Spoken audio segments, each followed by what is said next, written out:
أهلا وسهلا بكم في القناة. اليوم سوف نتعرف على الديانة الحقيقية لدانا مارديني. من هي دانا مارديني؟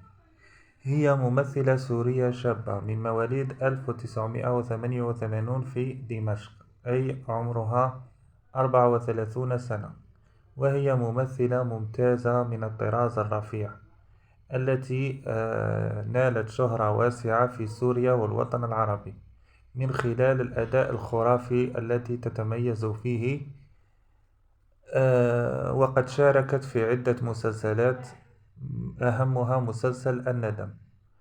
وكذلك شبهها الكثيرون إلى الفنانة سمر سامي نظرا لمدى التشابه بينهما، ولكن في الحقيقة لا يوجد صلة قرابة ما بينهما.